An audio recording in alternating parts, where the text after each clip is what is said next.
Modification of stem है। अर्धवाह्य तना क्या होता है? इसके पहले हम आपको क्या बताया, ढेर सारा बताया, प्रकंद बताया, राइजो बताया, कंद ट्यूबर बताया, घन कंद बताया, साल्कीय तना बताया। तो इसका दूसरा जो है वो क्या है, सब एरियल स्टेम जो है, जिसको हम लोग हिंदी में अर्धवाह्य तना कहते हैं। तो तने का वह भाग जो कुछ भाग मिट्टी के अंदर पाया जाता है और कुछ भाग जो होता है बाहर पाया जाता है। तो ऐसे तने के प्रकार को हम लोग कहते हैं अर्धवाह्य तना कहते हैं, यानी सब एरियल स्टेम कहते हैं। अब देखिए सब एरियल स्टेम का एग्जाम्पल क्या क्या होता है उसके बारे में थोड़ा सा हम लोग देख लेते हैं। ठीक है, तब तक आप इसको लिख सकते हैं, लिख लीजिए। चलिए इसका एग्जाम्पल देखिए क्या क्या होता है। इसका एग्जाम्पल जो होता है, जैसे दूब, आप देखिए दूब, दूब देखें, दूब, दूब घास जो होता है, इसका एग्जाम्पल जो है क्या है आपका, दूब घास है। क्या है? दूब घास, दूब घास। दूब घास चारों तरफ दिखाई देता है, यहाँ पे तो नहीं है, मेरे पास में नहीं था, हम आपको दिखा दे दूब घास क्या होता है। एक जो होता है अरुई होता है, अरुई, अरुई जिसका सब्जी बनता है और उसका पत्ता जो होता है हार्ट शेप में होता है। क्या होता है? हार्ट शेप में होता है। तीसरा होता है जलकुंभी, जलकुंभी, जलकुंभी। ठीक है, ये आप तीनों देखे होइएगा, दूब घास भी देखे होइएगा, अरुई भी देखे होइएगा, जलकुंभी भी देखे होइएगा। ये देखिए इस तरह के ज्यादा क्वेश्चन जो पूछे जा रहे हैं। दूब घास जो है किसका एग्जाम्पल है? तो सब एरियल स्टेम का एग्जाम्पल है। ठीक है, यानी सब एरियल स्टेम जो होता है उसका डिफिनेशन जो होता है वो होता है तने का वह भाग जो कुछ भाग मिट्टी के अंदर पाया जाता है और कुछ भाग जो होता है मिट्टी के ऊपर पाया जाता है। तो इस तरह के तने को हम लोग क्या कहते हैं, सब एरियल यानी अर्धवाह्य तना कहते हैं। इसका एग्जाम्पल जो होता है दूब घास होता है। दूब घास आप देख लीजिएगा, फील्ड रोड में जाइएगा तो देख लीजिएगा दूब घास जो होता है। ठीक है, उसके बाद अरुई जो होता है, अरुई, अरुई का क्या बनता है, आपको सब्जी बनता है, या फिर उसके जो पत्ता होता है उस पत्ते को हम लोग क्या कहते हैं, उस पत्ते को हम लोग तेल में छान के उसको बेसन में डाल के उसको तेल में छान के हम लोग क्या बोलते हैं, उसको कचरी बना के खाते हैं। ठीक है। तीसरा जो है आपका जलकुंभी है। जलकुंभी आप देखोइएगा बरसात के मौसम में जलकुंभी जो होते हैं पानी के ऊपर आ जाते हैं। तो वो जब पानी सूख जाता है तो उसके जो तने होते हैं, स्टेम जो होते हैं, कुछ मिट्टी के अंदर रहते हैं और कुछ मिट्टी से बाहर रहते हैं। तो ये आपका क्या हो गया, एग्जाम्पल हो गया। अगर आपसे पूछे कि जलकुंभी जो है वो किस तरह का तना है तो आप बताइएगा अर्धवाह्य तना है। ये ज्यादातर क्वेश्चन पूछे जाते हैं बीपीएससी यूपीएससी में क्वेश्चन पूछे जाते हैं। ठीक है, आगे हम लोग पढ़ते हैं ऊपरी तस्तरी यानी ऊपरी भूतस्तरी। नेक्स्ट है मॉडिफिकेशन ऑफ सब स्टेम यानी सब एरियल स्टेम का मॉडिफिकेशन क्या क्या है, इसके कौन कौन से प्रकार है इसके बारे में हम लोग पढ़ रहे हैं। ठीक है, अब इसका जो है कितना प्रकार है उसके बारे में हम लोग पढ़ेंगे। तो इसका जो है आप यहां पे लिख सकते हैं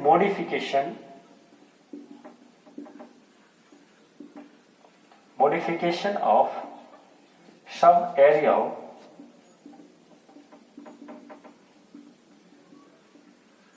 सब aerial stem, modification of sub aerial stem. ठीक है, अब देखिए इसमें सबसे पहला जो आता है रनर होता है। क्या होता है? सबसे पहला रनर होता है।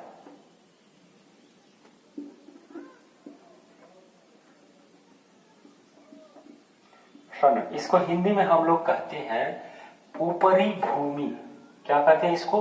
ऊपरी भूस्तरी, ऊपरी भूस्तरी, इसको क्या कहते हैं? ऊपरी भूस्तरी कहते हैं। अब देखिए इसके बारे में थोड़ा सा समझते हैं कि ये होता क्या है। भूमि के सतह पर फैला हुआ रहता है। ये जो होता है रनर जो होता है, ऊपरी भूस्तरी जो होता है, ये मिट्टी के ऊपर क्या रहता है? मिट्टी के ऊपर फैला रहता है, फैला रहता है। अब देखिए ये मिट्टी के ऊपर फैला रहता है। जैसे हम आपको बता दें, जैसे यहां पे मैंने बताया दूब घास। दूब घास जो है मेनली किसका एग्जांपल है? स्टेम का एग्जांपल है। स्टेम में अगर पूछ देंगे किसका? सब एरियल स्टेम।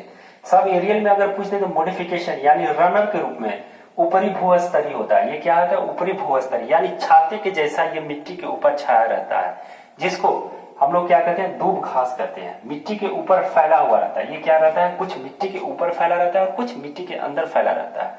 तो इसको हम लोग क्या कहते हैं? इसका एग्जाम्पल क्या हो जाएगा? इसका एग्जाम्पल क्या? ऊपरी भूस्तरी का एग्जाम्पल हो जाएगा दूब घास। क्या हो जाएगा? दूब घास। और दूसरा जो है एग्जाम्पल इसका क्या है? मार्सिलिया। क्या है? मार्सिलिया। क्या है? मार्सिलिया। मार्सिलिया, मार्सिलिया इसका दूसरा एग्जाम्पल है। क्या है? मार्सिलिया। मर्सीलिया, मर्सीलिया। इसका दूसरा एग्जाम्पल, पहला एग्जाम्पल तो धूप घास हो गया, दूसरा हो गया मर्सीलिया। अब होता है भूस्तरीय। दूसरा जो है वो क्या है, भूस्तरीय है। भूस्तरीय, इसको इंग्लिश में हम लोग कहते हैं स्टोलन। क्या कहते हैं, स्टोलन, STOLON, स्टोलन।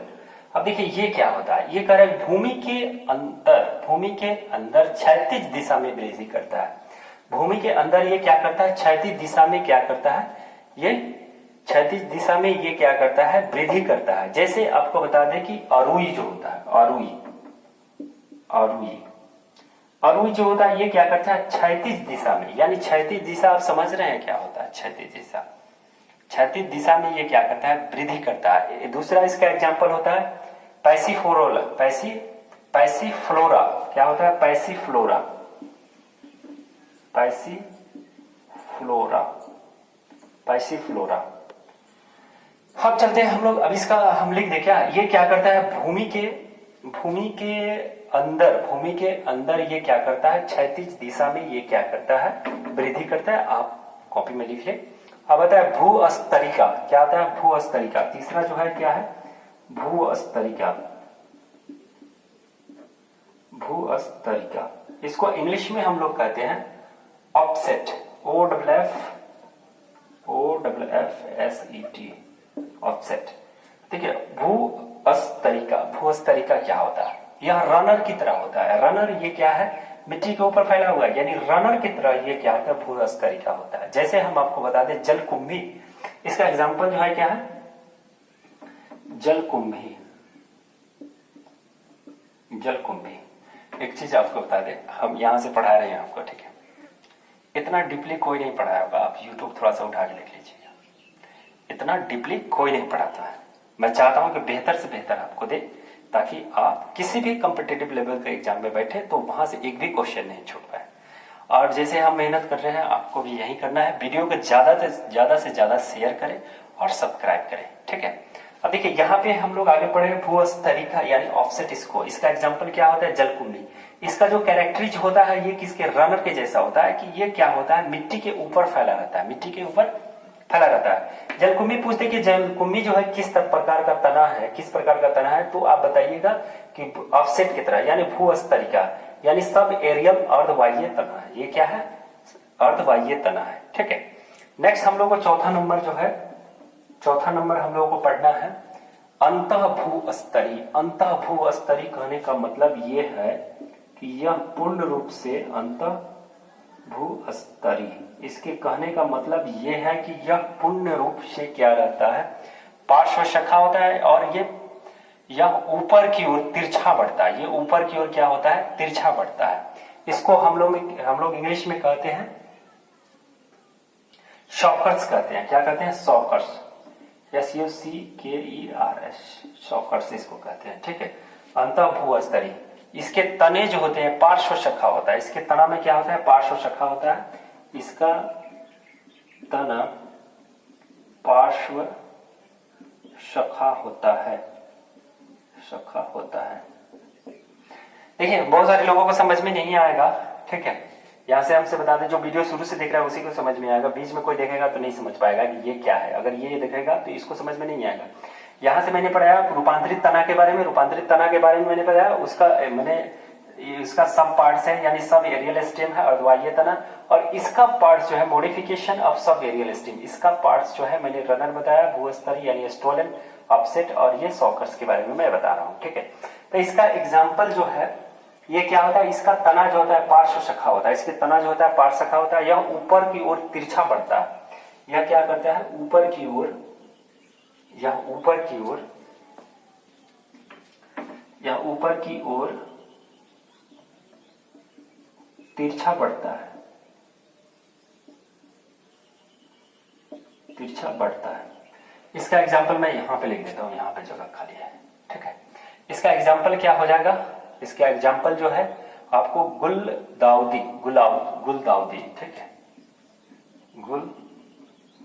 गुलदाउदी, ठीक है, गुलदाउदी हो गया। उसके बाद पिपरमिंट, पिपरमिंट,